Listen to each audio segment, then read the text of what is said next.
This is the Smith Machine Bulgarian split squat. Compared to using dumbbells, it allows for added stability so you don't lose your balance, and you also don't have to worry about your grip strength.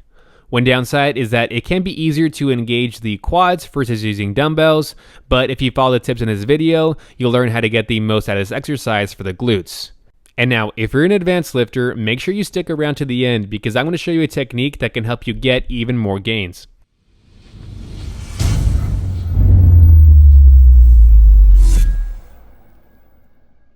First thing for this setup, we want to determine how far away to place the bench. So first, bring a bench close to the Smith machine like this within a step's reach from the bar. And of course, instead you can also use a split squat bench like this one if your gym has one. Second step is get underneath the bar, placing the bar on top of the traps, and then adjust the feet so that the bar is right over the heels like this. And now, if you have a Smith machine that slants like this one I'm using here, squat all the way down and then do the same. Adjust the feet so that the bar is above the heels at the bottom of the squat, mimicking our split squat. And now, one extra detail I need to add is that if you're using a Smith machine that slants like this one I'm using here, ideally face in the direction where that bar translates slightly back as you go down, and that'll help you get better tension in the glutes. For me, I don't have that option because of the way the Smith machine is built and also because it's right against the wall, so I just have the option of how I'm doing it in this video. And now, once you have the feet in the right spot, again where the bar is over the heels, sit down on the bench and then adjust the bench so that when your legs are extended, the hips are at the edge of the bench like this. Next, while keeping the feet in the same spot, step back underneath the bar and then elevate one leg so that the shoelaces of the back foot are on the edge of the bench like this. Avoid putting the entire foot on the bench. Get a couple of test reps to see if it feels okay, and then you can mark the spot where the feet go by placing a couple of weight plates in front of the toes like this, and you're ready to go. However, for me, I actually like to get a bigger stretch in the glutes and get a little bit more range of motion, so I like to elevate the front foot with a couple of weight plates, but you can also use a step-up platform. This is going to help you get more range of motion, like I said, and allow for more stretch in the glute, which is very beneficial since the glutes respond really well to being trained in their lengthened position. This will also reduce the use of the back leg since you won't stretch the hip flexor as much, allowing you to get more tension in the front leg.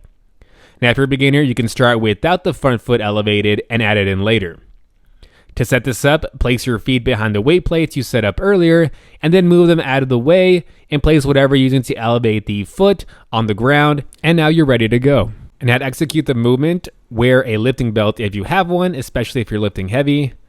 Unrack the weight and then get your foot into position and elevate the back leg, making sure that the feet, although one is elevated and one is on the ground, they are hip width apart.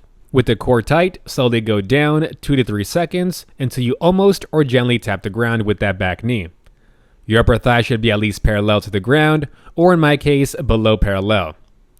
As you go down, keep the head down and the torso angled slightly forward so you get a better stretch in the glutes. Try to keep the knee from going over the toes so we don't get too much of those quads involved and get more tension through the glutes. And now a huge tip to feel it more in the glutes is to think like you are leading the hips slightly back as you go down, trying to feel a great deal of pressure through the front heel, and then think like you're actively pressing your foot into the ground as you go through that eccentric. I also like to get a tiny pause at the bottom, again since the glutes benefit by being trained in their stretch position, and also helps me not use momentum to go back up.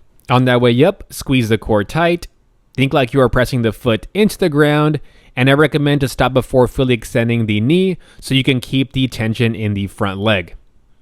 Also, as you press for more use of glutes, think like you are really pushing through the ground and also like you're trying to pull that heel back. Do your best to minimize use of the back leg, again by not having too much of the back foot on the bench, just up to where those shoelaces go.